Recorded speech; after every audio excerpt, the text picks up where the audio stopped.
Y que yo para hablar por un clavayo, ¿no? ¿Para qué papel? No, no, yo me para hablar por un clavayo. ¿No se puede grabar? Sí. ¿Qué no se puede grabar? Que tu país libre incondicional. Que yo porque no tengo un teléfono bueno. Yo grabo otro que tenga que grabar. ¿Tú puedes grabar? Prohíbemelo. ¿Cuál ley me lo prohíbe? No hay ley que me lo prohíba. Claro que sí.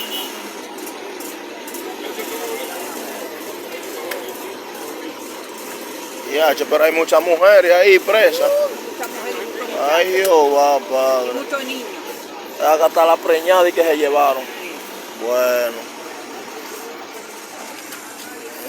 Mira, migración, haciendo su trabajo. Esa guagua amarilla está llena de mujeres nada más. Nada más de mujeres está llena de amarillas. Y niños. Mira aquella que está allá, aquella es la de hombre. Aquella gris es de hombre. Y esta de mujeres. Bueno, esto está feo, Dios mío. Esto está feo, feo. Ya ustedes saben, mi gente, la migración aquí enfrente del hospital, llevándose a todo el mundo, hasta la mujer embarazada. Eso es sin sentimiento que andan esta gente. Ya ustedes saben, mi gente. Chequen.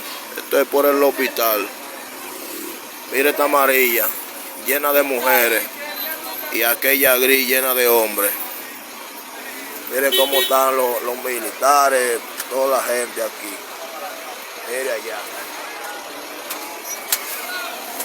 Esto es un juidero de Wío, como dice el tipo del reportero, Wío.